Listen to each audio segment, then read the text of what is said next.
Okay. 8.4. We're looking at graphing sine and cosine functions. Our EQ is what are the characteristics of the graphs of the sine and cosine functions.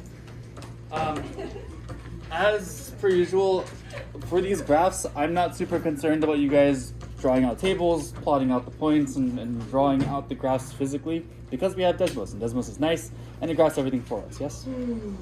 So I'm more concerned about you guys understanding what the characteristics are, what we're looking at the graph, and the certain pieces of the graph that are important to us. So, to graph out our sine and cosine functions, we first need to have a table, and the table is going to look something like this. Notice that the inputs of my table are kind of strange. What are the x values here? Negative 2 pi, negative 3 over 2 pi, negative pi over 2, 0, pi over 2, pi, so on and so forth. What do we notice about these guys here? How are we increasing our x values each time? By 1/2. 1/2, right? Kind of? Question mark? Half of a pi, right? Half of a pi. Half of a pi. Oh, it's just. So notice that from 0, I'm increasing half of pi, and then I get to a whole pi, and I get to A full pie. 1.5 pies, and then 2 pies, and then 2.5 pies, and so on and so forth, right? I know, it was pi day yesterday too, and I missed it. So, we're using these kind of weird inputs because it makes for nice outputs. What are our outputs? Do you actually know that? 0 and -1 and +1, right? So we have our outputs are nice numbers because they're all zeros and ones. And what that does for us is it helps us see what our graph is going to look like.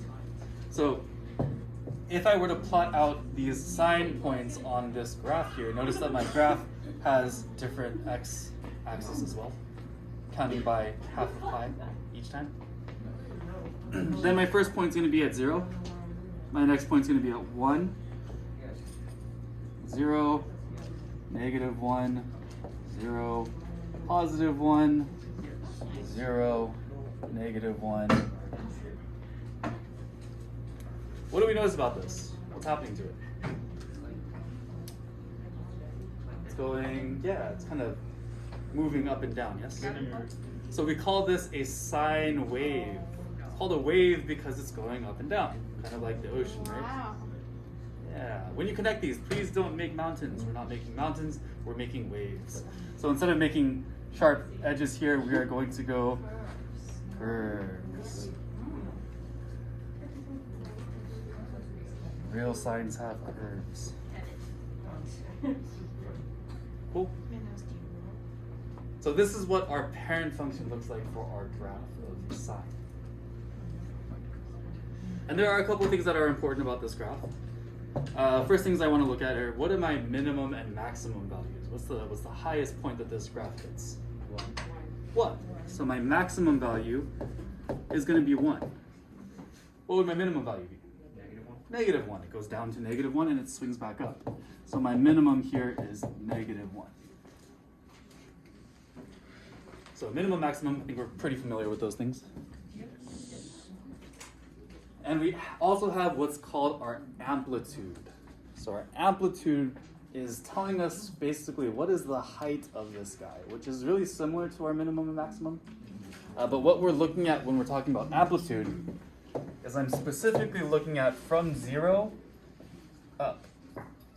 So this area right here is called the amplitude.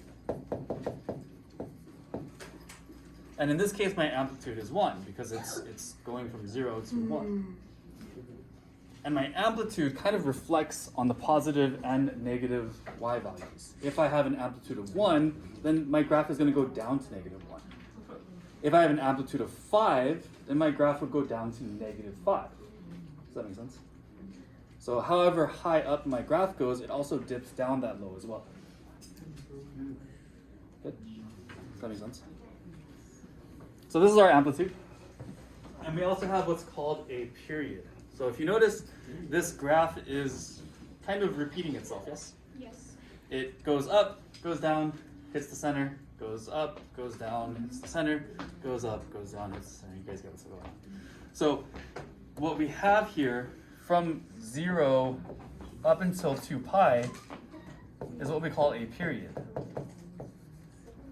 This is basically where my graph is starting to loop, where I have the same movement over and over again, or the same graph itself. What that looks like,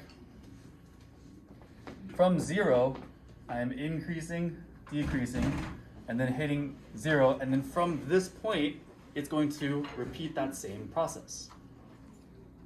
So if I were to copy paste what I highlighted just now, I can make my sine wave over and over again.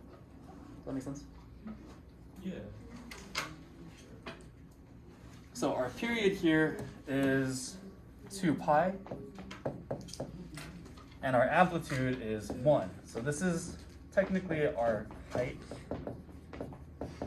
and this is where my graph kind of loops, if that makes sense. When we're looking at these graphs and when we're kind of identifying the important pieces of the graph, I'm just going to be focusing in on this highlighted part. So my graph is going to go forever and ever in the positive x values and forever and ever in the negative x values. This line goes on forever. This wave goes on forever. But just to kind of keep our heads grounded, we're just going to focus on this part here. So everything that we're looking at is just this section here. Meaning that whenever I have a sine curve, it's always going to have this shape. It's always going to start at 0, increase, decrease, and end at 0. That's always what we're going to be looking at for sine. One way to remember this is it kind of looks like an S, yes? And sine starts with S, so it's nice. That's how I remember. Sine curve, right? Sine curve, yeah. So we'll call this, this is sine. Questions on this? Not bad? Yes. Can amplitudes be negative? No. Good question. Amplitudes, we're specifically looking at how high our arches go. Like absolute values. Absolutely. No pun intended. Sorry. Oh my God. I'm just used to saying absolutely. I didn't mean for that to be a joke. But we're going to get to absolute value in a second, actually. Absolutely. So, with our cosine, it's going to look slightly different. These are going to be similar because obviously we have the same values here, but the graph is going to look slightly different. And I'll show you what I mean. If I plot this one out, I've got negative 2 pi 1, 0, negative 1, 0, 1, 0, negative 1, 0, and 1. Whoops.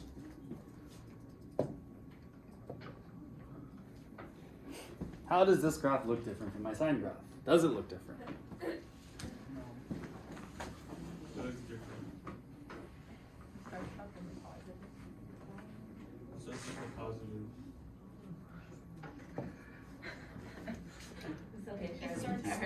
It starts at 1 instead of negative. Or So instead it's of at 0. 1 instead of. Yeah, so instead of starting at 0 from the origin, we're starting up at 1, right? So this graph is kind of shifted a little bit to the right, yes? Think about it like that. So we've got all the same pieces here. But notice that for our period, this looks slightly different. The shape of this graph is not the same as the cosine, or as the sine graph. So the sine graph has that kind of S shape to it. The cosine graph kind of has more of a V or U shape to it. Does that make sense?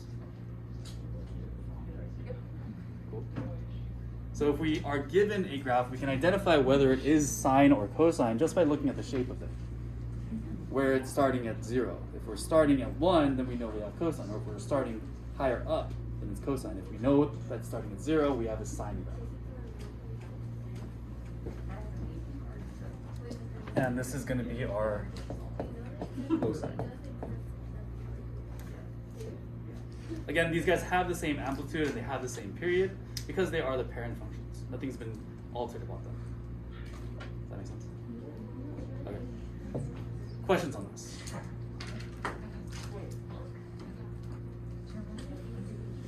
So far, so good? Can I scroll up a bit? Or do we need a little bit more time? A little bit more time? Can I do this? Is that okay? So, couple of important bits about this. Domain. What is our domain again? Yeah. X values, like where this exists on the X values of our graph. Because this graph goes forever in the negatives and forever in the positives, then my domain's going to be all real numbers.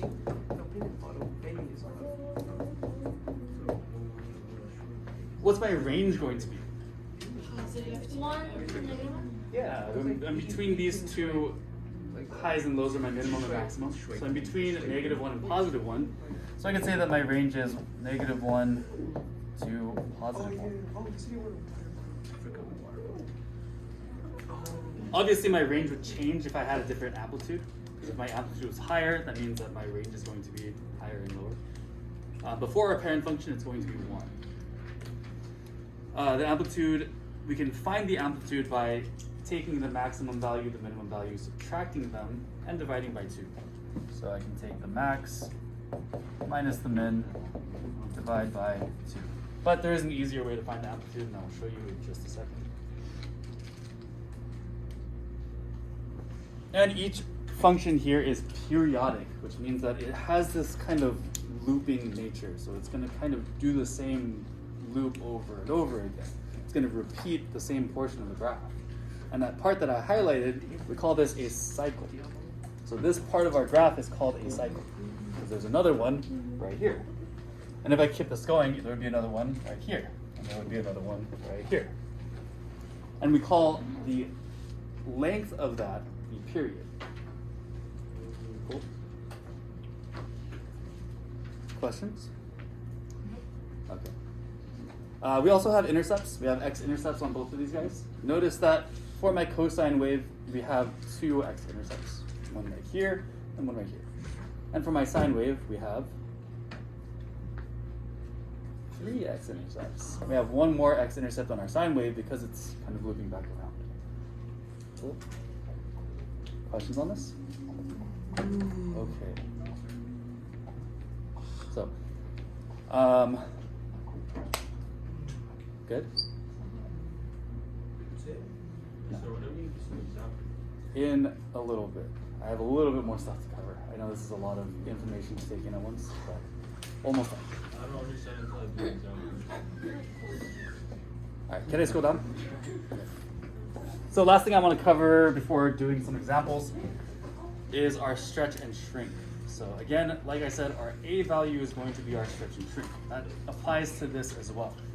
So our equations are going to be as follows. My sine equation is y equals A sine bx. And cosine is very similar, where I have y equals A cosine bx. The only things that are going to change in these equations are going to be the A value and the B value.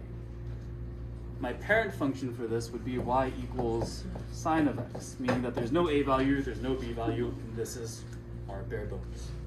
So if I were to graph out y equals sine of x, that would give me the parent function that I drew up on that first page. And I'll show you what I mean. So if you go to Desmos, I'm going to switch this really quick. And on your graphing calculator, if you type in y equals sine of x, then we get this beautiful sine curve that I showed you guys just a second ago. So this is our parent function. And from this function is where we start stretching, shrinking, and kind of transforming. Does that make sense?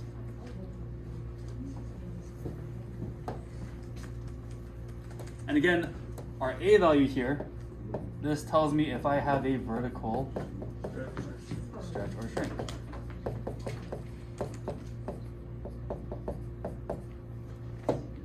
My B value, that's too close to the color, let me change that.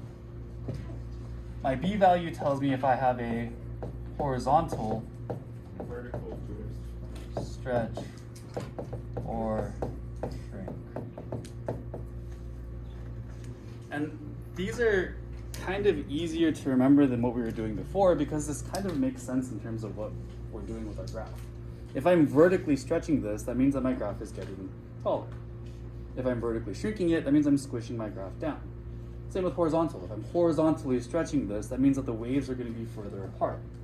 If I'm shrinking it, then the waves are going to be closer together. Does that make sense? Yes, sir. One thing that's a little bit tricky though is our b value is always going to be flipped. So our horizontal stretch shrink is going to be by a factor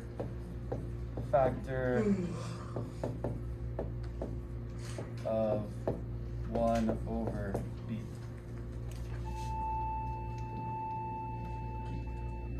So if my b value is 3, let's say that I have a 3 in my equation, then the stretch or shrink factor would be 1/3.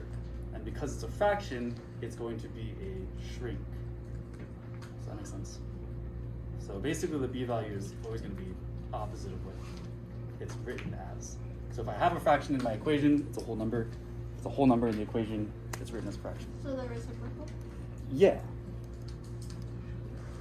So if it's a whole number, it will be a shrink. Yes. If it's a fraction, a stretch. Yes. Which is a little opposite of what we're normally used to. So just keep that in mind. Cool. All right, last thing I want to cover before we do an example is amplitude and period. To find our amplitude and period, it's really nice because it's pretty simple. Our amplitude is simply the absolute value of A. So whatever our A is tells us what our amplitude is. So that's nice. Our period is 2 pi over the absolute value of B.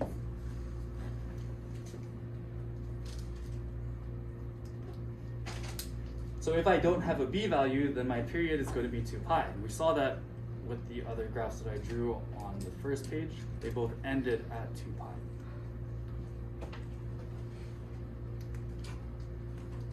Cool?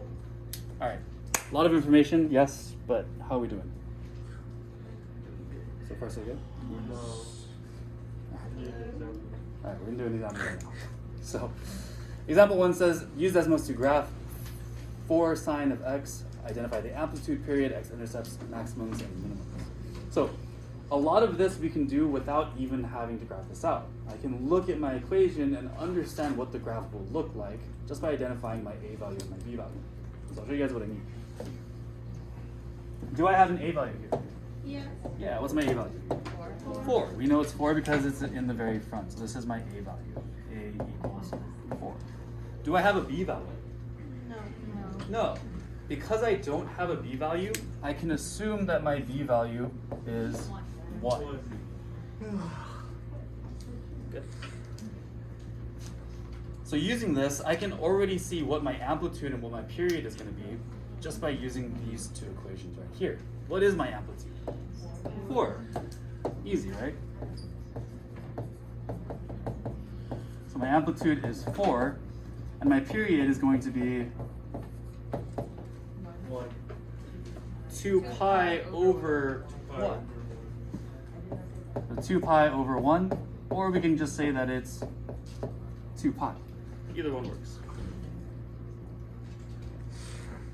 So that tells me that my graph is going up 4 units and then it's dropping down, going back up, and all that good stuff. So what's the maximum value that this is going to hit? 4. So my max should be 4. And my minimum should be what? Yeah. Negative 4.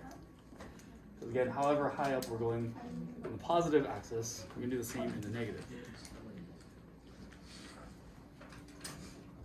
And I'll show you guys what this graph looks like. So again, our parent function looks like this. If I do y equals 4 sine x, what happened here? Yeah, it's stretched, right? So this would be a vertical stretch by a factor of 4. Makes sense? Can you show us what the shrink would look like? Yes. Let's say I did, 1/4. yeah, let's do 1/4. Okay. So now this is shrinking in, it's not as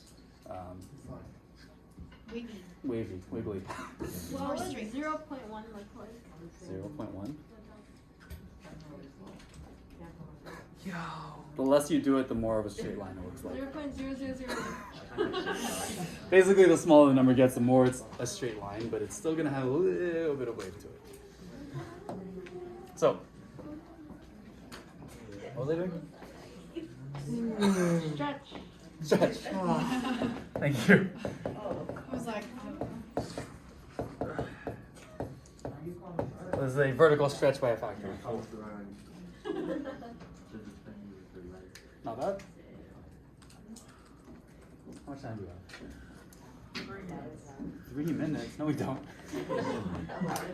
Okay, we still have some time. So let's have you guys do part B on your own. Actually, I kind of did part B on you for you guys already.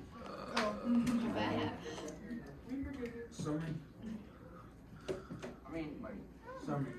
Not yet. Let's do 2 more. So go ahead and identify the amplitude and period here. Tell me what your minimum and maximum are. And tell me if you have a stretch or shrink. Please and thank you.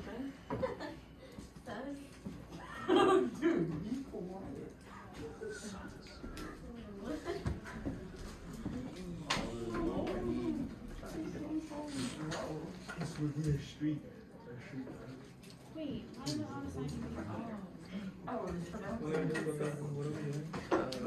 Okay. We're gonna change spots now. I'm gonna be the one speaking. You're gonna be the one watching Mom. I'm telling you. Do we do the second one? Yeah, we do Vina.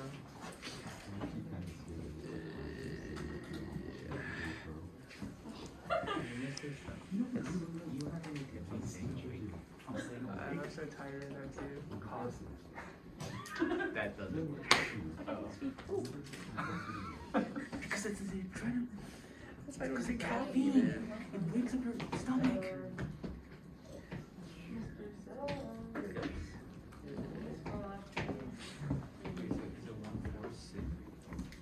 Wait, what? 1 for sign. Get that.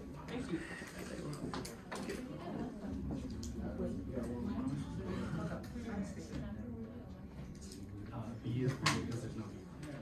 If there's no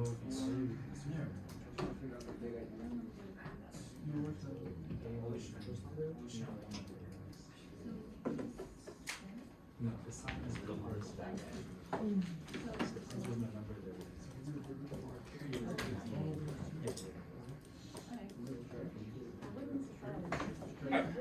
For the sake of time, I want to get through all of this, so let's go through this. Our amplitude here is 1/4, right? My period here is 2 pi, yeah? Over 1 or just 2 pi. Again, we don't have a b value, so sorry, I should probably identify those things. A is 1/4, b is 1. Oh. Okay. Maximum is. Oh my god. Minimum is. Good. And is this a stretch shrink? Vertical, horizontal? Yes, this is vertical shrink. Let's go. And this is by 1/4. Cool? Questions on this? Not bad. Cosine waves. Let's look at cosine waves really quick and I'll call it a day. Are we all good on this? Yes. Let me know if you need time. Okay. So, if you have this down, take a look at the next example. We're looking at cosine waves. This one does have a b value. See if you can identify that b value. They just cancel out. Kind of.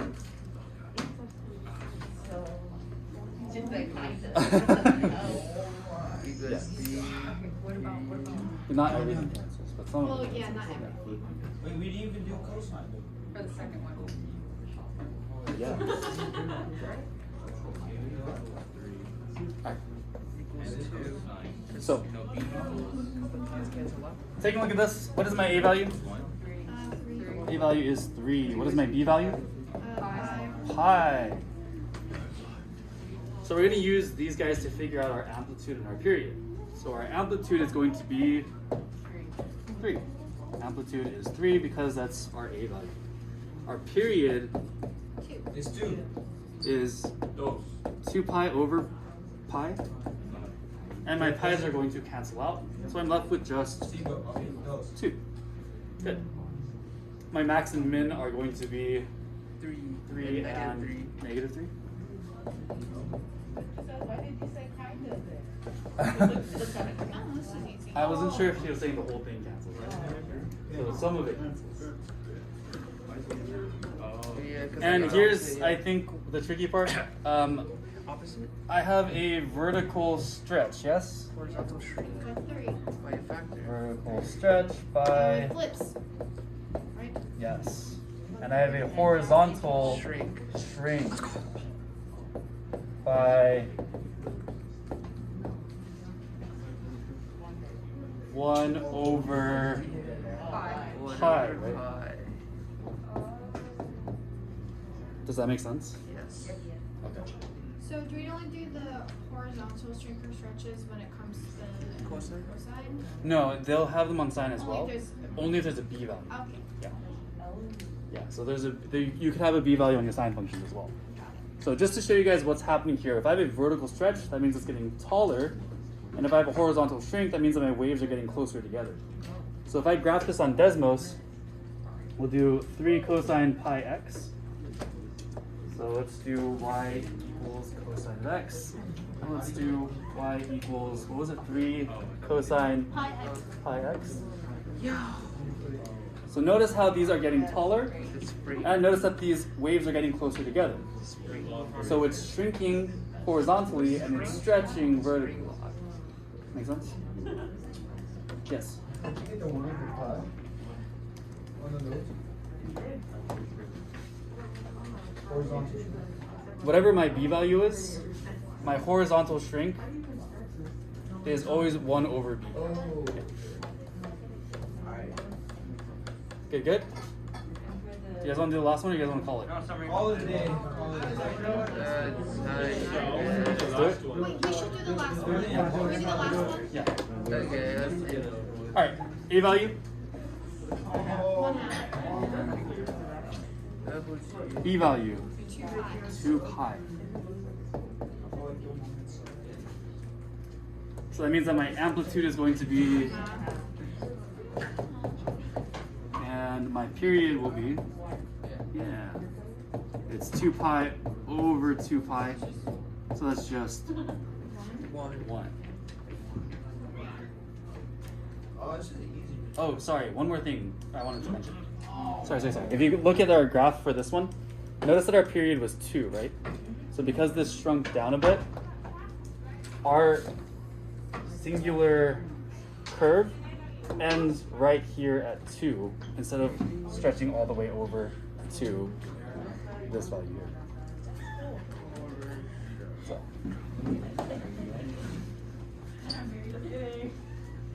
Alright, minimum and maximum? 1/2 And and negative 1. Whoops, what?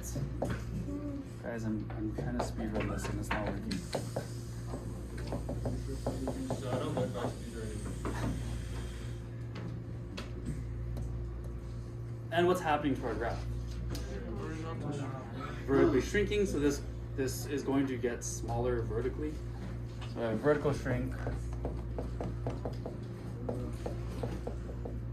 Shrink by 1/2. And what's happening to horizontally? Horizontal stretch by. It's still going to be a shrink. shrink, because it's a Oh, fraction, right? Because it's my b value is 2 pi. If my b value is a fraction, let's say I had my b value is 1/2, then that would be a stretch. So this is still a this is still a horizontal shrink By 1. Sorry, 1/2. by 1 over 2 1/2. pi. Yeah. 1 over my b value. It's okay. I got what you're I was saying. like, what? Cool? Awesome. You guys got through all of it. Good job. Yay. Give yourself a round of applause.